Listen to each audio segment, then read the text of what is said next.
Guys, it's time to commence the second part. We're going to continue with awesome talks, and we're going to start with an awesome panel talking about the gap, bridging the gap between real-world applications and DAOs.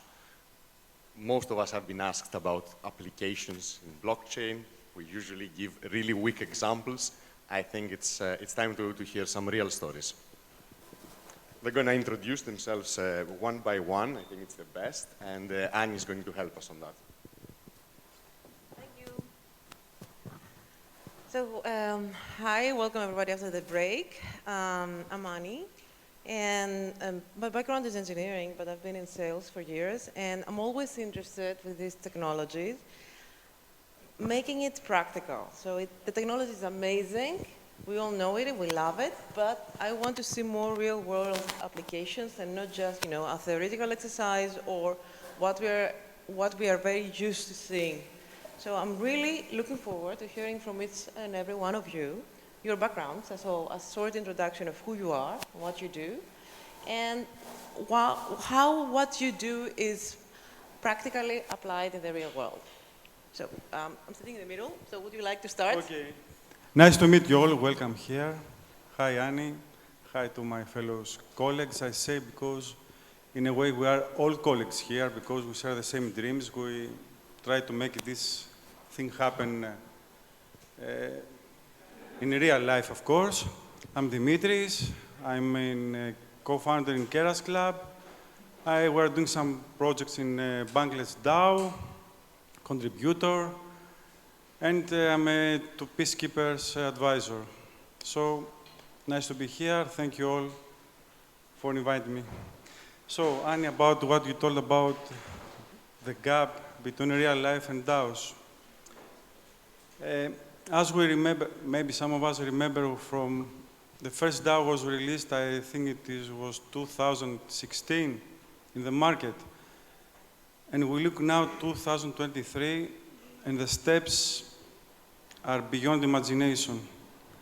Normally, it was that space we use, no one thought that it would be out in real life, and we do so many great things about them, involving DAOs to real life. As I see now, as I know a few projects out there, I know that one project that comes to my mind is if anyone knew that Sail GP, Sail Grand Prix, if you heard about it, I don't know. This happens now, we're talking, and this is a great event about sports. And what the founding team did is that there were a few people that they tried to involve a lot of people in the DAO, that the DAO tried to find a connection between the founding team and the people, and they manage it. So this time we are talking, there are many, many people contributing to that Sail GP. And this means that many people have privileges, many people can vote, make decisions, have a lot of experience in this field about what mostly Greeks love, about the sea, about sailing games, about everything, all around the world.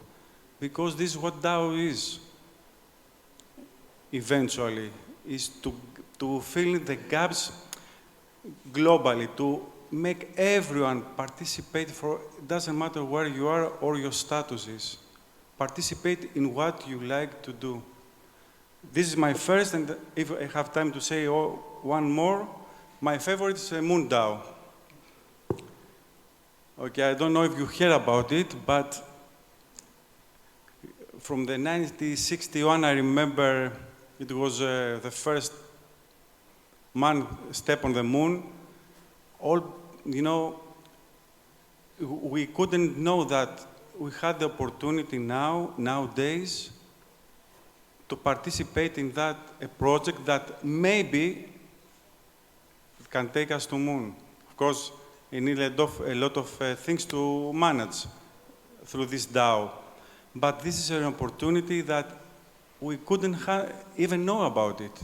I don't think Anni heard about, you know about Moon DAO? I don't know if you know it. No. You have the opportunity to go to the moon if you like. Right. So. Nah, I like the moon myself. I like to it. see the planets. I don't know, but this is in real life, because I don't know if you know how to be an astronaut or to travel to space. You need a lot of money. You need a lot of training. You can't imagine how many years you have to train to be a cosmonaut or astronaut. Now, with this DAO, you can complete. Maybe if you are lucky, of course. It doesn't matter. It brings us close to the reality. Certainly, certainly. So democratizing decision-making and making funding of projects available. Of course, yeah. Yeah. Sweepstakes they make, you know, every DAO can do separate ways to keep people and give hope to do great things. Great. Okay, and then maybe afterwards we go more to more specific of exactly your involvement in this and projects like this. But let's also introduce the other speakers. So my name is Vlad. I'm co-founder of All Domains, and we do domains on Solana. So Web3, and now we're going into the Web2 world. So basically, what's called tokenizing Web2 domains on Solana. And like to talk about like real-world applications for what we do. Okay, you went into a different direction, but I'm going to go into something specific on what we are going for. Go ahead. So, like the future for us and how, like, where we're going with this, with tokenizing Web2 domains on Solana, is the fact that, you know, like Web2 domains, some of them are like really expensive. Like, I think like voice.com was, you know, was bought for like $30 million or something. To get a real world domain, like a Web2 domain Web2 domain, as a normal person, right, to pay for it for 30 million, it's very hard, right? There's brokers, there's a lot of things in this direction. What we're doing is, like, okay, you can actually buy, and you will be able to buy through us as a DAO, and own them, trade them, manage them, do everything through a DAO or to a multisig, which is easier. Like it enables more access to these kind of, you know, expensive assets that currently, like, they're not very liquid. You just, you know, you try to get them, you have to work a lot to find who owns them, everything. You have to go to a lot of different parties that they're basically extracting value without doing anything for this, right? Why not enable this and democratizing this kind of access and ownership to multiple people, right? And this is what we're going for, what we're doing here. Yeah, we're doing Web3 domains, but also like going into this kind of thing. Actually, that's very interesting because we think about democratizing everything from that point and on, and we sometimes forget the domain and how important it is not to be monitored by just one person. So this means that we can do this for every kind of a domain, right? Every existing one and old one, new one. Currently, we only have registration for this. Like we launched it with .id, which is like the Indonesian registry, yeah. But we are going to expand to multiple TLDs, to .com, .net, whatever. Like we were working towards this, and to enable, like, if you own a normal domain, you can switch to us, and then basically enables all of this. Another thing that's going to be possible to us is actually managing your domain as a DAO, or like through a multisig, right? Mm-hmm. Instead of just one person having access to their, you know, to their panel of, you know, whatever, name servers or records or anything, right? And that person can always do something bad or, like, you know, redirect the domain to something else, right? Why not have this as, you know, as a community, right? Or manage your website, you're like, rape, right? I think we're going to make a plug-in for this soon. Yeah. Perfect. My name is Kirk. I'm a core contributor in Grape. You know, these are great points that we've said. One is a scenario there, but I want to start with what Dimitris said. I did want to become an astronaut, so I'm probably going to have to join that DAO. I'm right here now, and I'm not on the moon or Mars, so, you know, this is my destiny. We've been in the DAO ecosystem in Solana for almost the inception of SPL governance. And we've been constantly using it to discover what we consider being a DAO for us. But if you take a step back and you look broader, because we had a very large community that was in gaming, let's say. You could see that there could be DAOs that could be specific for gaming, but it could be for specific segments also, so you could break it down. So you could have competitions and you could have people working together, and they could be voting on leaderboards and who's going to win a prize. There was always a consistent problem that we saw in our DAO, and that was that there were a lot of steps and a lot of technological hurdles that people had to go through in order to participate in the decision-making of a DAO. And that would be maybe depositing tokens to a program, and then voting, and then having to have the gas fees in order to vote. How do we alleviate that, and how do we fix that? And one thing that I'm really proud of is a new product that we announced today. It's called Frictionless, where you can build, let's say, a DAO, and you could have participants that could connect using a Solana wallet, an Ethereum wallet, their email, Discord, or maybe Twitter, and automatically our system is going to create a derived address for them on the Solana blockchain and allow you to participate in the proposal and decision-making process. And what this does is it makes it very easy for someone to be a decision maker without having to go through all these steps, without having to think of a wallet, without having to think of, having gas fees. You focus on what's important for your community. So the application there is direct for the community. But in a broader aspect of a DAO, you could use it for transparency, for governance. And from the government layer to an organizational level to a foundation level, there are many different layers, but that transparency is on the blockchain. And that's beautiful. Sometimes you can't do that in the real world. You don't know what and where the decision making is happening. That's my 2 cents. So thank you. It's all about transparency and making all these steps easier for onboarding people in the decision making. Yeah. I just want to ask, because I'm curious about what kind of audience we have, how many of you have actually, by a raise of hand, participated in a DAO and in the decision making, the whole process? Okay, so these concepts are applicable to everybody. And how many can participate is everybody. And that's with the tools that we should make available to everybody. You shouldn't need to create a wallet to participate, but you should know and use what's familiar to you in order to vote. And that's my take for what I've learned all these years in chewing glass in Solana, that, and in Ethereum also, that you have to make it as easy as possible for people to participate, and also derive ways that everybody could be happy in that community. But I want to let the other speakers talk. I don't want to take all the time. But it's an extraordinary topic and something that we're still scratching the surface. I agree with Kirk in many ways, because I remember, especially in Discord, Kirk, I don't know, there are so many DAOs and projects. If you were a newcomer, you couldn't understand nothing, except if you didn't have someone to help you and take you from the hand and say, follow these instructions, or there is a governance in that DAO, or there are details about how it works, you couldn't know nothing. So exactly like this is I agree with you.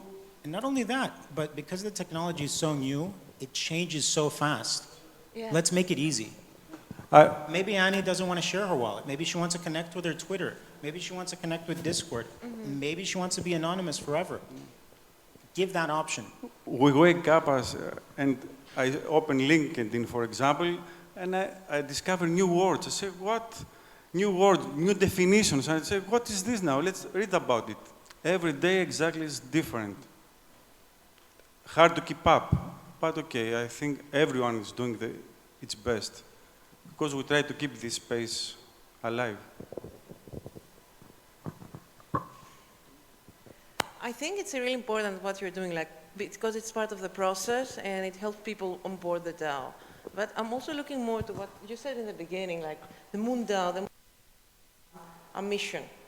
And I like this. Exactly, Anni, Yeah, it has a mission, right? You're going to the moon, and there are many DAOs with similar missions. So I'm looking like, I feel sometimes that we are stuck in the process of the DAO itself, like making the structure work. And this is really important. I don't want to discount it, like the infrastructure, the transparency, the decision-making, the onboarding, like bringing in more people from different channels, from Web2, who are not used to this language, right? But on the other hand, I want to say like the DAOs being used for more than financing, gaming, and stuff like this. So. Exactly, Anni, I agree. And if we think now that how many DAOs, some thousands are out there, imagine how many DAOs can be built from now on. Sports, DAOs, there's none there except they sell artwork, DAOs. Not to take this painting, for example, to make it to a DAO, I mean, Picasso DAOs for, you understand? We can make it work. I think, I'm sorry, I think Vlad, what he said in the beginning is right on point. Manage your domain that maybe was not achievable as one person. Manage it as a collective. Mm-hmm. That's exactly that, and we could apply that to anything. Just like Anatoly said earlier, that's what crowdsourcing is, but we could do this in a DAO level, very democratic, fully transparent, and we could do it at different levels. And the beauty of it is also the randomness that we all have. We're all different, but we could do these different little DAOs that could actually solve all these problems that we're facing as an individual. Yeah, exactly. And this is actually what you're doing, a real-world application of how we're using this technology to democratize this part as well. Because we can do everything you said, like artwork DAO, Moon DAO, Mars DAO, whatever. But I want you guys to tell me like things that you have seen and done, like practical things that are happening today or the next 3 months, based on your exposure, like in the field. I'm still thinking. So, like on our end, we're going to launch, like I said, name servers on chain next week. But like real-world things that I've done personally on blockchain through a DAO, I'm still thinking. There's one thing like about Solana. I don't think it was mature enough yet. I think there were like issues with education. People weren't using DAOs. The ecosystem was moving very fast. The tooling wasn't there yet. I mean, you are working on it, yeah. So, like, no, on Solana I haven't done properly, like proper real world again. But to me, it looks like it's happening. People are waking up to it. People are, again, the ecosystem is maturing, like with every day. And as much as they need the tooling, they also need the education. People need to work on educating people what the DAO means, what they can control, what it means, what's your responsibility as a member, because it doesn't, like, it's not just, right, okay, I can control this. No, you have a responsibility over this. You have, right? And the communities, like, themselves, they become more closed, not more closed. People trust each other more. I know, like, people say that it's a trustless system and, you vote with it, but I think trust is a big part of it, right? And knowing people, know where the values are and everything. I don't think it's just, playing with some anons, right, online. It's more than that. And we're getting there. So, yeah, that's why I haven't done anything in this, in this specific thing. If I could just add, he's spot on. The education part is important, but us, and I'm a developer, so my duty is to actually know who the end user is, to make it easy. Don't make their life difficult. So we have to take all these obstacles and remove it. And that's one thing that I'm really proud of with what we did with Frictionless. If you guys visit our Twitter on Grape, you'll see the demo that we have. It really is a seamless process. This is what I think governance could be for anybody. So they could get participation and they could apply that in any DAO in the real world. But I don't want to take the time for this. I want to just say that we're, I think, scratching the surface for DAOs, and we're starting by doing integrations together and understanding who our end users are so we could build better tooling for them. And hopefully it also leads to more transparency for organizations that need it that we don't have access to now. So do you think there are infrastructure issues that need to be built? And what do you think is inhibiting? Like going to the moon, it's funding, infrastructure? I think I have to come to terms that I'm not going to go to the moon, but you're young, no, it's all for you. Older than you, Kirk. I never wanted to go to the moon. But what I was, sorry, to answer your question, I think that even the tooling wasn't how it is right now, again. And even discovery of the tooling is not there yet in our ecosystem. And again, like, you're building it. And we were talking like a few minutes ago about this, right? There's some issues with like discoverability of the tooling needs to get better. And at the same time, again, the ecosystem needs to be, again, it's mature enough right now, but it's going to get even better and better. So, yeah. I think we are learning, Anni and friends, also for mistakes. What does happen? We have so many incidents in the past, and we of course, it happened. We can't do otherwise. It's codes, okay, it's smart contracts, but we made them. So, we can't be perfect in not every way. So, we are learning from mistakes. We're trying to see the future, but okay, something will happen, of course. This is life. Definitely mistakes are made. And that's why you have a DAO, I think, and you could Exactly. balance out those votes with your mistakes. Exactly. You're going to be part of our Yeah, DAO, so we nice. can balance it out. Definitely mistakes are part of the process, and that's why we have a lot of transparency and decision-making, all these tools to safeguard as much as we can the structure of a DAO. But when do you see, overcoming of these difficulties and stop talking about the infrastructure problems and the mistakes in decision-making? When do you see, seeing applications of DAOs around us in the everyday world? I think we're ready. I think we're ready to do that in the near future. And I'm not saying in 5 years. I think in the next year or two, we're going to be ready to do this. So on the big- 2024, I should expect something. For us on the Solana blockchain, we have a super fast blockchain, super fast. The TPS is great. I mean, it's a no-brainer, and it doesn't, break the bank in order to do transactions in it. So you want to have an experience that is similar to what you're doing in the normal Web 2 world, but you could do it in the blockchain. True. From a technical standpoint. So I want to see this to be available, and I see this being available within a year. As long as there's a will to do this, we could do it. You agree on that, right? So 2024 is the year. I completely agree with what he just said. Like, we can do this, and we're going to do this. Yeah, we're starting our plugins not right now. I mean, this is the future. I'm not a developer, but from your point of view, you are right, Kirk. But from the other point of view, I see that here now we talk, many DAOs don't know the basic legal entities issues. Yes. Tell us more So about this about decentralized dispute resolution. There are many people, they don't know how to protect inside the DAOs. So there are some issues outside the developed technical part that we have to solve about it. How, when and how, okay, how we know, we start to know to give services, instructions about the governance and all of things. Technical, I don't know how this will happen, but this is a step, okay. Every step is closer to solve problems. I think the most easy approach to that is starting with clubs and putting that in real world scenarios with clubs. And gaming clubs are ideal because it's easier, where they want to do the decision making and you have the transparency too. Now you have the tools so you could tie the two together and you don't need to be worried about financial decisions. This is about, a game.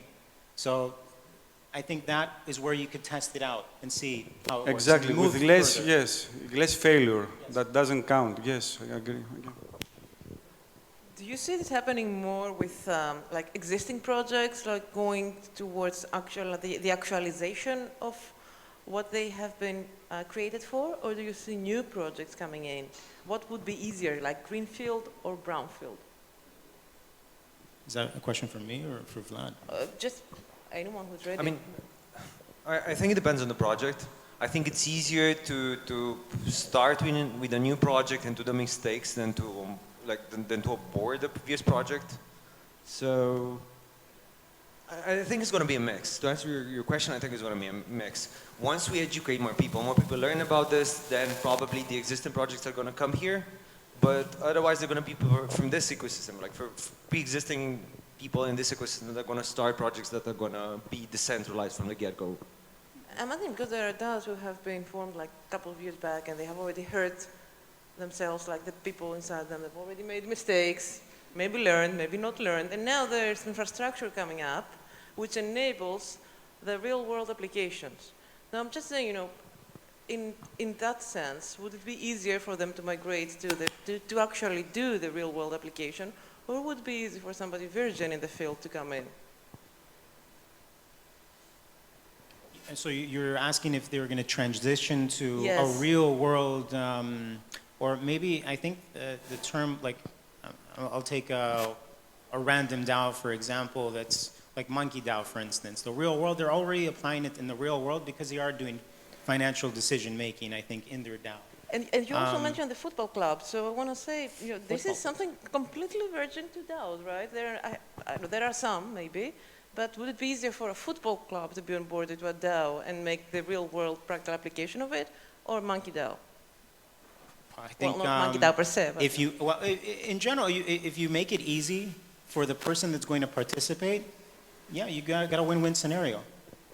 I'm seeing it on knowing who your end user is and making it easy for them to participate. If you have all these hurdles and obstacles and the bureaucracy, but also the technical problems, you're not going to be able to get the participation that you're looking for. And we've seen that in the past with our DAO, that we weren't able, or we couldn't get people to vote if there were a lot of barriers to entry. So we have to make that as easy as possible. We are, I think, at a point right now where we could minimize that, and we could be focused on more of what we're doing rather than how we do it. exactly. Because I see here that all three of you are more focusing on the how, the infrastructure, like from the tools to transparency to the tools to democratize the domain to dispute resolution, and I see the how. I don't see the end result, and that's why I'm going towards I that. think the end result also started a short while ago when Dean was making a new DAO. It was did he pick the dance DAO to make? I think that's a new DAO. The restaurant DAO. So I mean, as a food connoisseur myself, not a wine connoisseur, but food, I think I'd participate in that DAO. I'd vote for it. So I'll find out how we could participate, and that's a way forward. When there's a will, there's a way. And if you do want to be involved in a DAO, I think that's the most important thing, and in the decision making. Exactly, I agree. On our end, so there's something that's different, like a particularity of our space of where we are with Web 2 and Web 3 domains. There's a big intersection of people that own or trade Web 2 domains and like crypto owners. So it's like statistically it's way better than like the normal crypto user. So this is in a way like solved for us, right? And on the other side, like if people are not used to have like using multisigs or DAOs, then they're not gonna use it, right? So it's basically for this medium in the beginning. But then like, and we've always like what we built, we've always evolved with the space. So if the space gets gets more recognition and more people use crypto, then what we do makes sense. And like what every one of us are doing, right? Even you. So like we are basically, if the space goes further, goes wider, then like There's adoption and people use it, but you have to consistently be able to understand what the end users want. I've seen this over and over again with communities we work with, that the end users, they want to participate, but when they see a URL that they don't know, they might not participate. So if you're putting it somewhere, they're not going to just click on the link. And it's good, question what you're going to click on. You should know and verify that these are proper links. But also there should be ways to put that voting power right there so they don't have to go anywhere else. We've also done that, Vlad, so we'll talk after. But you know that it's exciting because what I'm saying is that we could do this now as long as you want to, as long as you have the will to work with the other projects that are out there. So you need to make it more tangible as a DAO for the users to what they're gonna have in the end. What would be, I'm curious, you are all domains, so what would be in 2024, as we forecasted might be the year, what would be a real world application that you would be looking forward to participating in? Sorry, I didn't understand the end of your question. Like here, our colleague said Moon DAO, so he's going to be participating at the DAO for going to the moon.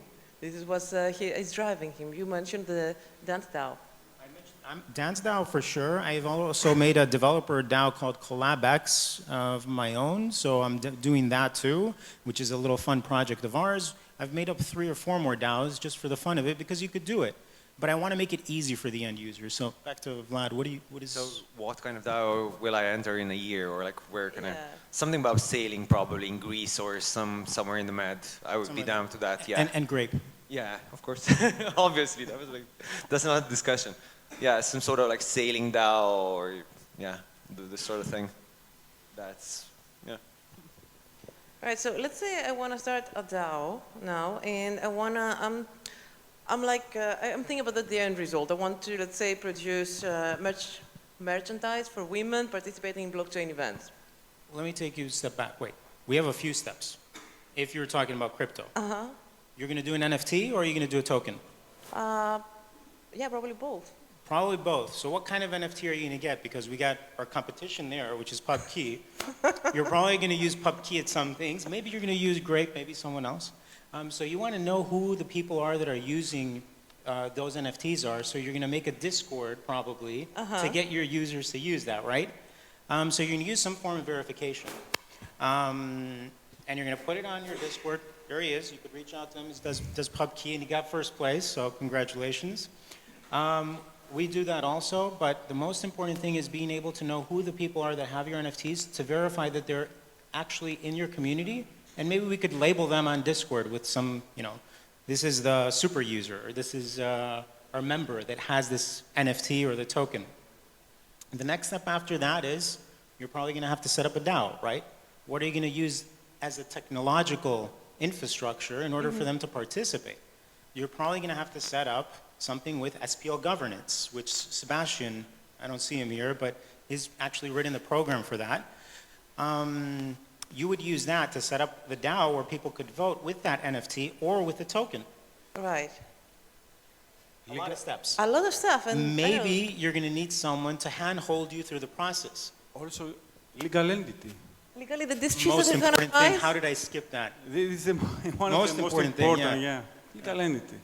So protect all the contributors and all people about this DAO, because you never know what will happen in the future.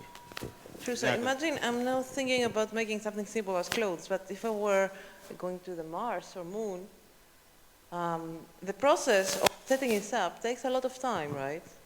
So after a year of setting it up and disputing all the resolutions, resolving all the disputations, no, anyway, I confused it. Then, you know, the whole market is evolving so fast. But it's evolved, but the nice thing is that there are a lot of people in this ecosystem that have the solutions to help you, whether it means that someone's going to handhold you through the process and guide you. There are service DAOs that do that. There are DAOs to help you for your token gating. There are DAOs for the infrastructure. And you could use the tooling also that's available in order to do that. So there is an infrastructure, and that's why I'm saying that we're more ready now than we were 3-4 years ago. We're starting to understand, finally, we're past the technological hurdles, and I think we're understanding now more of what the end user wants, and we're trying to make the experience as easy as possible, because the bottleneck always is participation, and we got to make it easy, because you're going to set everything up and then they're not going to participate. So you guys see this more as me, who wants to start a DAO, going through a process of different DAOs through the ecosystem, like from the infrastructure DAO to the domain DAO to the service DAO to the legal DAO, and all these DAOs helping me towards my end result. Yeah. So the ecosystem is kind of supporting each other towards making the applications real world, right? Exactly. Exactly. We need lawyers. We have any lawyers among us? Lawyers here? Oh, Jesus, they are everywhere. No offense. Yes. The better. Of course, later maybe. The better than a lawyer is a lawyer that he's trained to be a lawyer in Web3. So you are the perfect for every DAO. Yeah. Because a lawyer in Web3, he's also a mediator, he can use arbitration, he can manage many things that not an ordinary lawyer can do in real life. Because we know what lawyers do. Yeah. Great, good to know that. So I think it's time to wrap it up, guys. So do you want to do some a last round of comments? Maybe you can start. I'm okay. If anyone else can I'll start. say I love this, the event. Congratulations to Taki if he's outside, and thank you, Taki. You did a fantastic job. The only thing I can say is keep this dream alive. That's all. Thank you all for being here, and we learn from mistakes. We become better from them. And mistakes can take us to the moon, I guess. Oh, hopefully. Thank you, guys.